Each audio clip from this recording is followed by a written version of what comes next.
بسم اللہ الرحمن الرحیم الحمد للہ رب العالمین والصلاة والسلام علی اشرف الانبیاء محمد وعلی آلہ وصحبہ اجمعین اما بعد۔ عزیز طلبہ کرام، آج کی اس ویڈیو کے اندر ہم سورہ احزاب آیت نمبر 28 سے اپنا سبق شروع کریں گے۔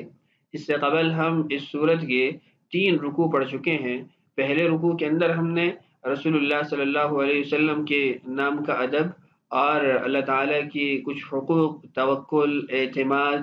تقوی، اطاعت، خداوندی کرنا، کافروں اور منافقین کی بات نہ ماننا وغیرہ احکامات پڑھے ہیں، اور اس کے ساتھ ساتھ ہم نے جو جاہلیت کی کچھ رسومات تھیں ان کا بطلان اور تردید کو پڑھا، اور پہلے رکوع کے آخر میں انبیاء کرام علیہم الصلوات و تسلیمات سے جو میثاق لیا گیا تھا، عہد لیا گیا تھا، اس کو پڑھا ہے۔ دوسرا اور تیسرا رکوع وہ غزوہ احزاب اور غزوہ بنی قریظہ کو بیان کر رہا تھا۔ ان 2 رکوع کے اندر ہم نے ان دونوں غزوات سے متعلق تفصیلات پڑھی ہیں۔ آج ہم جو رکوع نمبر 4 شروع کرنے لگے ہیں، اس سے ازواج مطہرات سے متعلق کچھ باتیں اللہ تعالیٰ نے ذکر کی ہیں، کچھ ان کے مقام کو بیان کرتی ہیں، ان کی مرتبت اور عزت و بلندی کو بیان کرتی ہیں، اور ابتدا اس رکوع کی وہ ازواج مطہرات کی طرف سے فطرتی جو تقاضے ہوتے ہیں، طبیعتی جو تقاضے ہوتے ہیں، اس کی وجہ سے اس کے مطابق رسول اللہ صلی اللہ علیہ وسلم سے کچھ مالی فراخی کا مطالبہ کرنا اس کا بیان ہے۔ تو پہلے ترجمہ کر لیتے ہیں، اس کے بعد انشاءاللہ ہم پھر ان آیات کے اندر جو احکامات وارد ہوئے ہیں، جو اس کی تفسیر ہے، اس کو جلالین سے پڑھتے ہیں۔ اللہ تعالیٰ ارشاد فرماتے ہیں، اعوذ باللہ من الشیطان الرجیم، بسم اللہ الرحمن الرحیم، یا ایہا النبی، اے نبی، قل کہہ دیجئے، لازواجک اپنی بیویوں سے، ان کنتن اگر تم ہو، تردن الحیات الدنیا دنیاوی زندگی کو چاہنے والیاں، وزینتہا اور اس کی زینت کو چاہنے والیاں، یعنی اگر تم دنیاوی زندگی اور اس کی زینت کو چاہتی ہو، فتعالینا تو آؤ، امتعکن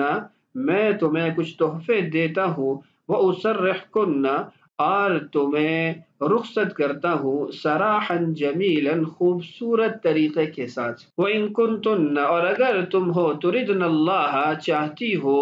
اللہ کو، ورسولہ اور اس کے رسول کو، والدار الآخرۃ اور آخرت کے گھر کو،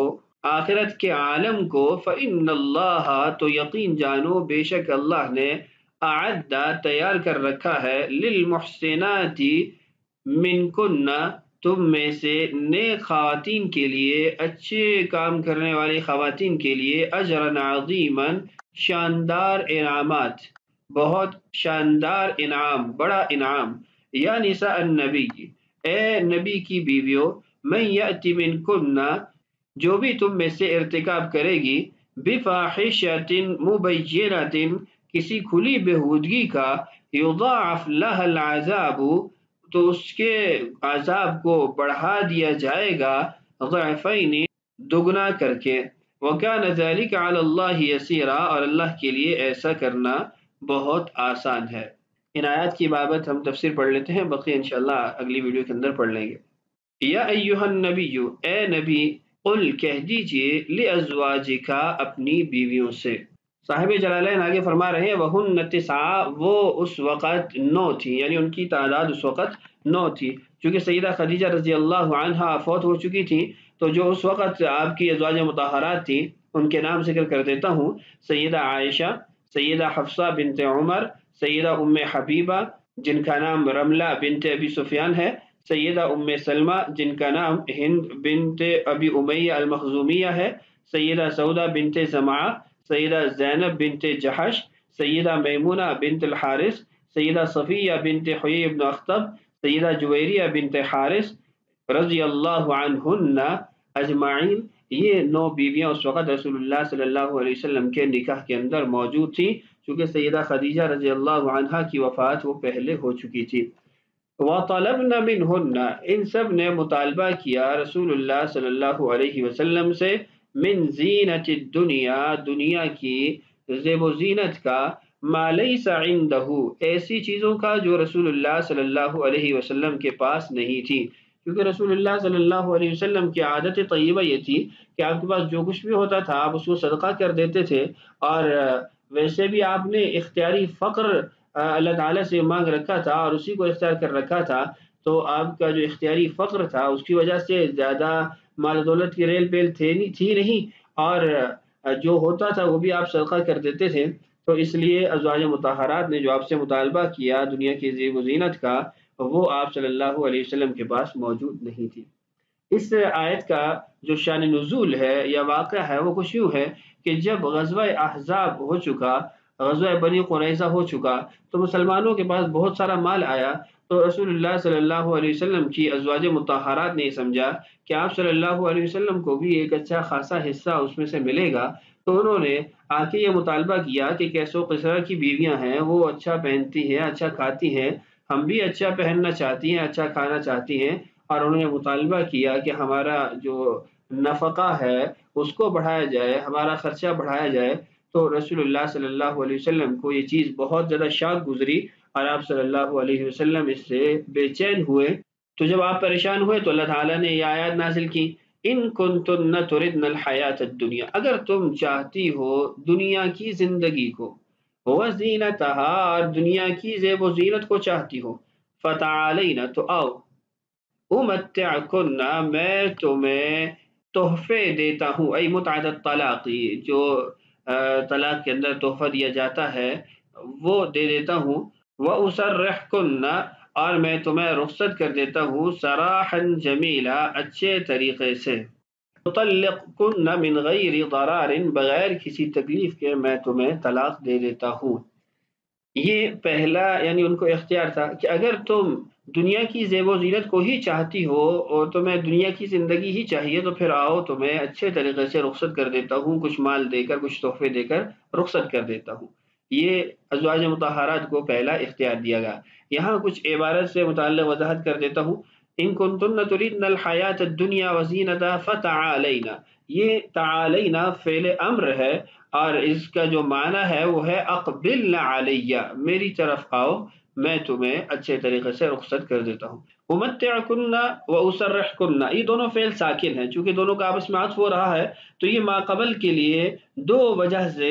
ساکن ہو سکتے ہیں۔ ایک وجہ ان کی یہ ہے کہ یہ کنتن تردن الحیات الدنیا یہ فعل شرط ہے اور یہ حرف شرط ہے، تو امتعکن و اسرحکن یہ جواب شرط واقع ہوگا، اور دوسرا یہ کہ فتعالینا یہ فعل امر ہے اور اس کا جواب امتعکن و اسرحکن ہے، تو اس لیے یہ ساکن ہے۔ تو ان دو وجوہات کی وجہ سے اس کو ساکن قرار دیا جا رہا ہے۔ اور وہ اسرحکن، یہ معنی اگر اس کا دیکھا جائے تو تصریح یہ تقیید کی ضد ہے، قید کرنے کی ضد ہے تصریح، آزاد کرنا، اور یہاں پر رسول اللہ صلی اللہ علیہ وسلم نے جو اپنی ازواج مطہرات کو قرآن کی روح سے اختیار دیا، اس میں آپ ادب دیکھیے یا الفاظ کا اچھا چناؤ دیکھیے کہ صراحتاً طلاق کے الفاظ نہیں استعمال کیے گئے، بلکہ اس کو ایک خوبصورت پیرائے کے اندر اور ایک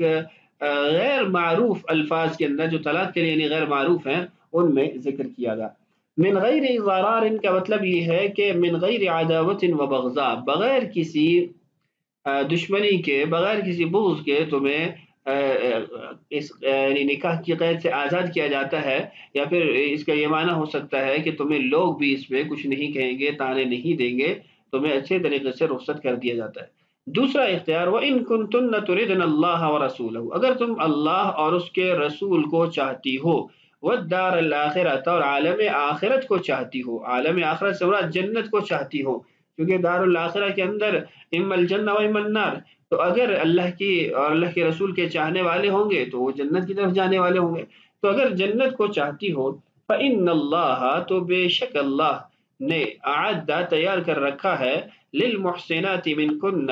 تم میں سے جو اچھے کام کرنے والیاں ہیں ان کے لیے، بِإِرَادَةِ الْآخِرَةِ، آخرت کو چاہنے کے ساتھ، یعنی وہ دار الاخرہ کی طرف یہ اشارہ ہے، اجرا عظیما، بڑا شاندار قسم کا بدلہ، ای الجنت، شاندار قسم کا بدلہ وہ ہے جنت۔ فاخترن الآخرۃ علی الدنیا، تو ازواج مطہرات نے یہ دوسری چیز کو جو آخرت کا اختیار کرنا تھا اس کو مقدم کیا، اور دنیا